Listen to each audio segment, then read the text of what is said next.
Bạch Nguyệt Phạm Tinh, gây sốt, diễn xuất của Bạch Lộc được khen ngợi, thiết lập một chuẩn mực mới cho phim truyền hình tiên hiệp. Trước khi phát sóng, phim bị chỉ trích rộng rãi trên mạng, nhưng sau khi công chiếu, phim đã khiến khán giả khóc ròng 3 trong số 5 tập. Bạch Nguyệt Phạm Tinh, với sự tham gia của Bạch Lộc đã trở thành ẩn số tiên hiệp bất ngờ nhất năm 2025.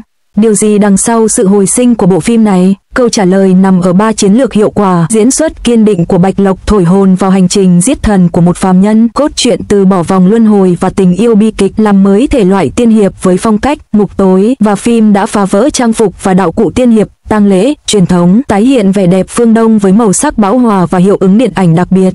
Khi Bạch Lộc quỳ gối gào thét trong tuyết, run rẩy, khán giả chợt hiểu chuẩn mực mới của phim truyền hình tiên hiệp chính là lòng dũng cảm nghiền nát hào quang của ngôi sao thành tro bụi, rồi đích thân nhào nặn tâm hồn nhân vật. 5 giờ sáng tại Hoành Điếm, gió lạnh như dao cứa vào mặt cô, quấn mình trong chiếc áo khoác lông vũ, đầu gối Bạch Lộc run lên bần bật vì lạnh, nhưng cô vẫn cười tâu tuét với trợ lý, anh sợ gì chứ?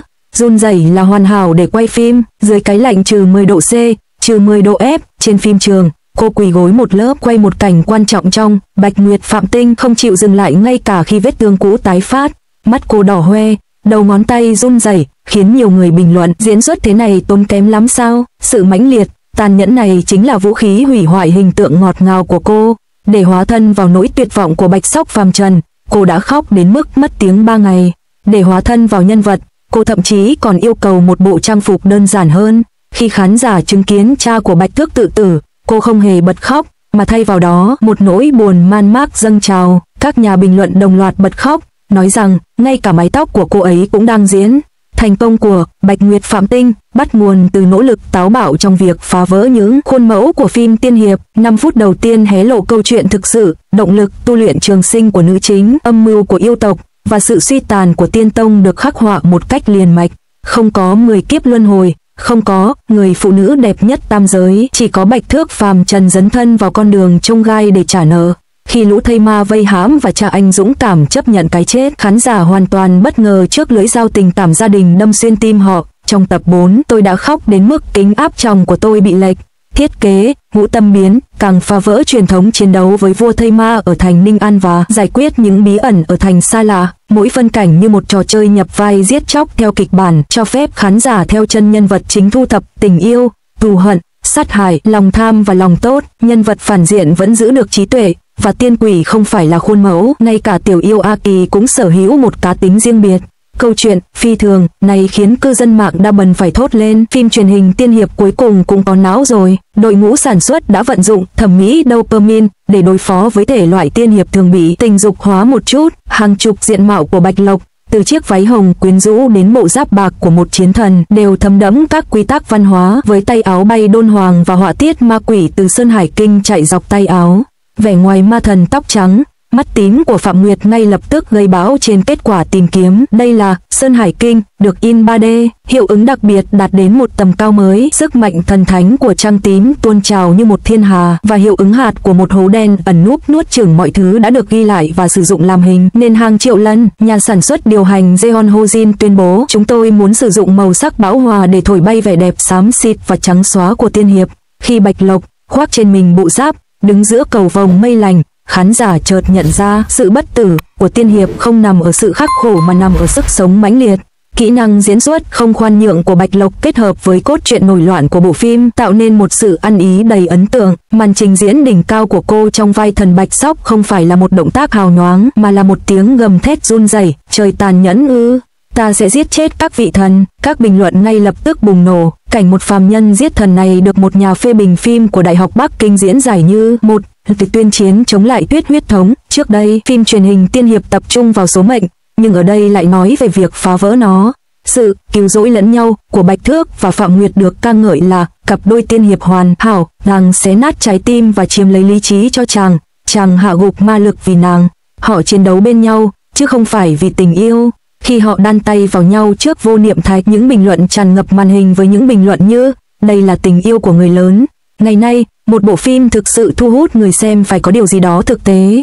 Khi nghĩ đến phim truyền hình kỳ ảo, bạn có nghĩ ngay đến câu chuyện tình lãng mạn luân hồi trong Tam Sinh Tam Thế không?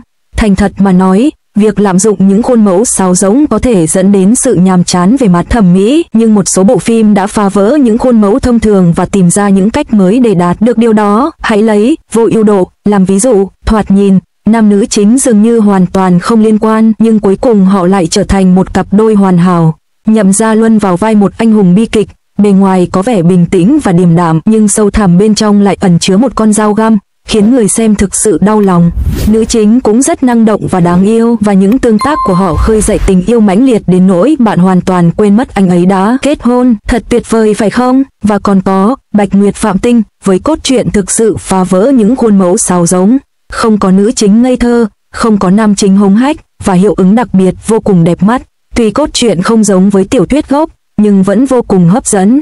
Cặp đôi Tinh Nguyệt và Tĩnh Nguyên thật đáng tiếc, ngay khi nhạc nền của Sa Định Đinh vang lên, da gà nổi lên và cảm giác về số phận thật choáng ngợp. Nếu bộ phim này được phát sóng sớm hơn, có lẽ Thương Lan Quyết đã không xảy ra.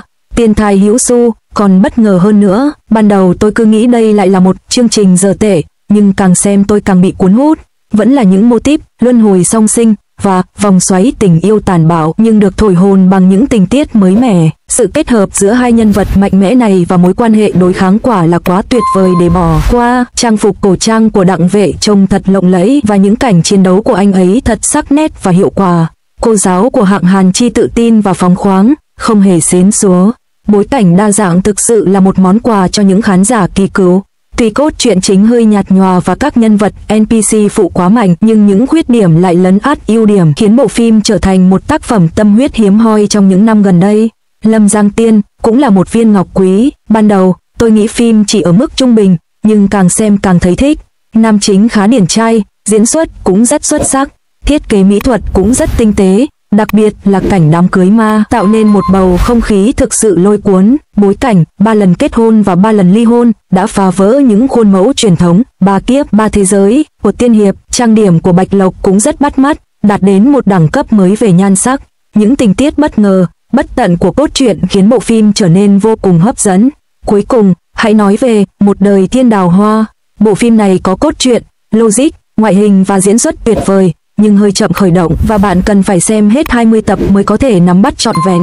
Trương Bân Bân đảm nhận 3 vai diễn, khắc họa sống động những đấu tranh và biến đổi của 3 thân phận: thủ lĩnh Tiên Minh, nhân hoàng Chiêu Minh và Ma Vương. Nhân vật Mục Huyền Linh của Tôn Trinh Ni vừa bí ẩn vừa giàu tình cảm, sự dũng cảm theo đuổi tình yêu của cô khiến người xem say đắm. Nhân vật Nam Húc Nguyệt của Vương Đạc thì hoang tưởng và điên rồ, sự chiếm hữu của anh ta đối với Mục Huyền Linh gần như tràn ngập màn ảnh, tạo thêm sự căng thẳng đáng kể cho cốt truyện. Tuy nhiên, thành công của những bộ phim này không đến từ sự cường điệu và tiếp thị, mà đến từ chất lượng thực sự. Nếu bất kỳ khía cạnh nào của cốt truyện, thiết kế nhân vật, diễn xuất hoặc sản xuất không đạt yêu cầu, khán giả sẽ không mua. Trong thời đại cạnh tranh nội bộ này, phim truyền hình kỳ ảo trong nước cần phải thể hiện được tài năng thực sự nếu muốn đột phá. Tất nhiên, mỗi người đều có sở thích riêng. Cốt truyện cứu rỗi lẫn nhau đẫm máu giữa Phủ Linh và Sùng Chiêu khiến khán giả nghẹt thở. Nàng lấy xương của chàng để chữa lành vết thương, chàng hủy hoại tâm hồn mình vì nàng. Một câu chuyện tình bi thương phản ánh chiều sâu của bản chất con người. Càng quyến rũ hơn nữa là mái tóc đỏ rực của Mục Cửu. Mái tóc đỏ rực rỡ đổi màu theo cảm xúc của cô, và thậm chí còn được chuyển thể thành hoạt hình tương tác gây sốt trên Douyin.